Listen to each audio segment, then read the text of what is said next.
Hello, let's discuss on immunity. What is immunity? Immunity is the ability of an organism's body to resist the development of a disease. The study of this immunity is called as the immunology, and Edward Jenner is known as the father of immunology.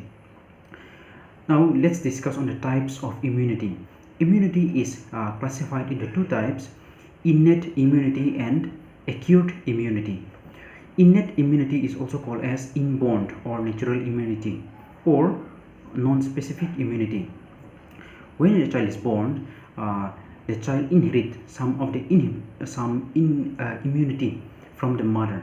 So this inherent immunity is called as the innate immunity, and this innate immunity are non-specific, and it provides protection to the organisms throughout the life. Innate immunity involves two strategies. The first one is that it prevents the entry of the pathogens or foreign organisms into the body. Second is that it kills. The second strategy is that this innate immunity kills those foreign pathogens or the foreign particles that enters into the body. Now, innate immunity is classified into two types. The first one is the external defense or the first line of defense. The second is the internal defense or the second line of defense. So innate immunity is classified into two types, and let's first discuss on the first line of defense or the external defense.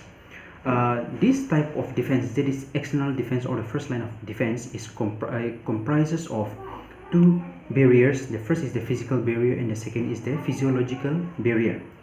So let's discuss on the physical barrier. The physical barrier is composed of skin, mucus, even hair and cilia, or the sweat and the sebaceous secretion of the skin. Skin form the outermost covering of the body, and this skin is made up of keratin. So keratin is impermeable to the keratin is impermeable to almost everything, including even the microbes. Every day lots of microbes settled on the surface of the skins, but this impermeable keratin or the uninterrupted skin doesn't allow these microbes to gain entry into the body. So skin prevent the entry of the foreign particles or foreign agents inside the body. Second is mucous membrane. Mucous membrane lines alimentary canals, mouth, respiratory tract, nasal passage, etc. And this mucous membrane secretes mucus which traps the pathogens and prevent their entry into the internal tissues. The third is the nasal hair. So the hair that is present inside the nose also prevent the entry of the pathogens by trapping the dust particle that is containing the pathogens. And the fourth is the sweat and the sebaceous glands. Sweat and the sebaceous secretions of the skin contain bactericidal and fungicidal substances which kills bacteria and fungi. So this skin, mucous membrane, nasal hair, and sweat and sebaceous secretion of the skins form the physical barrier of the first line of defense. Now the second barrier is the physiological barrier. The physiological barrier includes a number of chemical substances which can kill bacteria. This physiological barrier includes: one is lysozyme. Lysozymes are bacteriolytic enzymes. That means these enzymes are able to kill or cause lysis of the bacterial cells. So these lysozymes are bacteriolytic enzymes and are found in the skin, found in the sweat, saliva, even the mucus and the tears. The tears are especially rich in these lysozymes, and these lysozymes causes breakdown of the bacterial cell and cause lysis of the bacteria. The second substances under this physiological barrier is the earwax. Earwax are secreted by the ceruminous glands that is found in the external auditory meatus, that is in the external ear. Now these earwax contain bactericidal substances and can even repel insect and traps the dust particles. So these airways also do not allow entry of the pathogens. The third is the in human stomach, there is a strong acid called as the HCl, or hydrochloric acid. So this HCl is produced by the gastric glands in the stomach, and this HCl kills the bacteria that is present in the food that gains entry into our stomach. The fourth is the bile. Bile is an alkaline juice that has been secreted by the liver. This bile prevent the growth of microorganisms in the duodenum part of the large intestine. And so these are some of the physiological substances which form the physiological barrier. So the external defense, or the first line of defense, constitute the physical and the physiological barriers. Now let's discuss on the second line of defense, that is internal defense. The second line of defense, or the internal defense, comprises of following barriers. The first one is cellular barrier. The cellular barrier provides internal defense to the body, and this cellular barrier includes leukocytes, macrophages, even inflammatory reaction, complementary systems. Now complement system. So let's first discuss on the leukocyte that is under the cellular barrier. So under cellular barrier, the first is the leukocytes. Leukocytes it's also called as white blood cell, and this leukocyte, or the white blood cell, they protect the body against different types of pathogens entering into our body.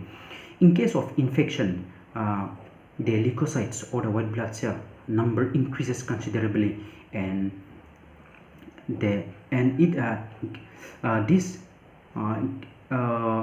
leukocytes, the increase in the number of leukocytes is called as the leukocytosis. Now leukocytosis is of two types. One is neutrophil and the second is monocytes. Neutrophils are also called as the polymorph nuclear leukocytes, also called as PMNL.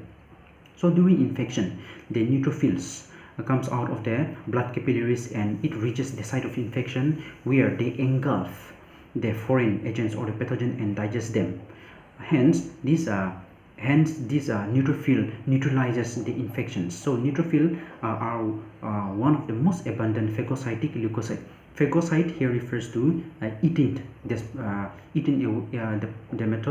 process of eating away the foreign particles, or digesting, or engulfing. So these neutrophils are the most abundant phagocytic leukocytes. The second is the monocytes. Monocytes are motile, and they also show phagocytic activity occasionally. Generally, these monocytes change into macrophages. Now under these cellular barriers, the first one is leukocyte, the second is the macrophages. So macrophages are large tissue phagocytic cells. That means these macrophages, they engulf or eat or digest large tissues, and these macrophages are formed by the enlargement of the monocytes. Macrophages are of two types. One is wandering macrophages, and the second is fixed macrophages. Wandering macrophages enter in the connective tissue. They occur in the connective tissues throughout the body. Now connective tissue here refers to, you can take the example of blood. Blood is a connective tissue. So these wandering macrophages, they occur in the connective tissues throughout the body. The second is the fixed macrophages. The fixed macrophages are located in the lining of the blood and lymphatic capillaries, in the lymph nodes, spleens, liver, and even bone marrow. So under these cellular barriers, we have leukocytes and macrophages. Now let's discuss on the natural killer cells. These natural killer cells, these are large cytotoxic lymphocytes. Cytotoxic means, cyto means cell, so toxic means those which are toxic to cells. So natural killer T cells are large cytotoxic lymphocytes, and they kills the cells that are infected with viruses and certain tumor cells.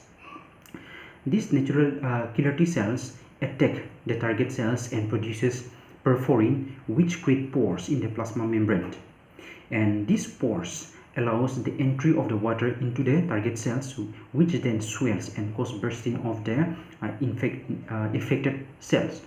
So the third one under this internal defense or the second line of defense will be cytokinin barrier or interference. Cytokinin barriers or interference, these are non-antibody proteins which are released by the cells that are infected by virus. So these interference are non-antibody proteins which are produced by the cells infected with virus, and this interference makes the surrounding cells very resistant to viral infection by inhibiting multiplication of the viral particles. So these interference are specific. So under this internal defense, we have cellular barrier consisting of leukocytes and macrophages, then the natural killer cells, and the second barrier is the cytokinin barrier. So these forms, these are first line of defense or the external defense, and the internal defense or the second line of defense. These form the innate types of innate immunity.